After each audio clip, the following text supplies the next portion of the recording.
Este domingo 14 de octubre será canonizado en la Ciudad del Vaticano el obispo salvadoreño Óscar Romero, Óscar Arnulfo Romero, San Romero de América.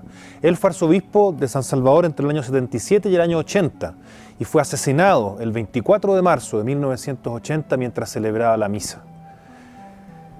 Célebre por sus prédicas radiales en las que daba cuenta de la situación del Salvador, fue precisamente en una de esas prédicas, la del 23 de marzo, el domingo 23 de marzo, que desencadenó su asesinato.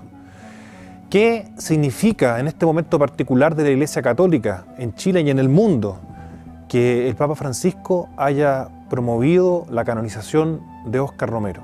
Me atrevo a decir que significa al menos tres grandes cosas y es una invitación especialmente para los obispos y los sacerdotes, tener a Óscar Romero como modelo de un hombre que siguiendo a Jesús se la jugó por cuidar a las personas que estaban en su diócesis y por anunciar el Evangelio, y desde ahí se entiende su asesinato, su martirio.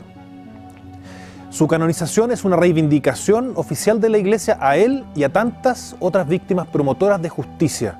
Hay muchas personas que han sufrido persecución por causa de la justicia. El primero, Jesús, pero tenemos a lo largo de los siglos muchos ejemplos de hombres y mujeres que han sufrido persecución, incluso la muerte, como Óscar Romero.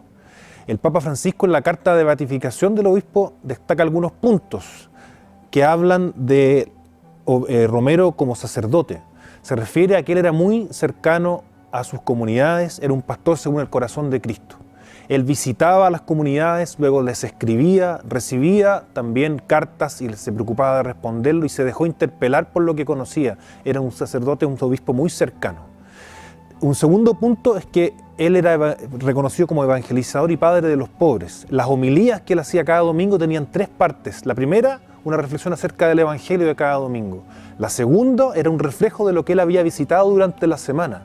Y un tercer punto era una exhortación profética de acuerdo a lo que estaba ocurriendo en su país. Siempre las tres cosas, y tenía un grupo con el que se preocupaba de preparar estas homilías, que eran transmitidas por radio, eran el programa radial más escuchado en ese tiempo en El Salvador, en un tiempo en que había mucha censura en otros medios de comunicación, era la radio del arzobispado.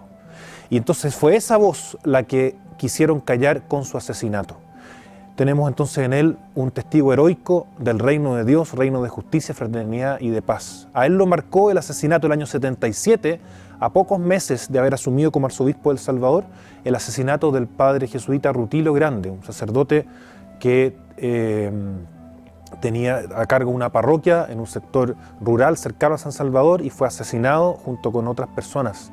Lo marcó hondamente el compromiso del padre Rutilio, que él consideraba su amigo, y se inició en él una conversión. Esto es muy interesante porque él, cuando asume como arzobispo, se reconoce frágil, limitado, en su vida había sido muy enfermizo. Y es bien impresionante que un obispo con estas características, al momento de asumir esa misión, se revela como una persona que para muchos fue sorprendente, ese cambio que se experimentó en él. Y los que lo conocieron, y hoy día lo que queremos destacar en el día de su canonización, es que él es un fiel seguidor de Jesús, que inspirado por la palabra y la persona de Jesús, fue capaz de ver lo que estaba ocurriendo a su alrededor y, venciendo los miedos, que seguro los tuvo, fue capaz de hacerse voz de los que no tenían voz.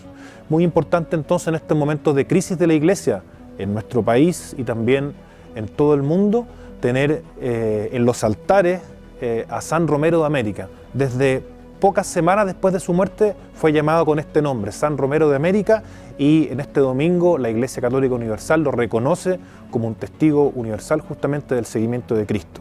Tenemos mucho que aprender de San Romero de América y coincidentemente va a ser canonizado junto con Pablo VI, el Papa que concluyó el Concilio Vaticano II, un modelo también de la apertura de la Iglesia y del diálogo con el mundo, con la modernidad, con la ciencia, con la cultura.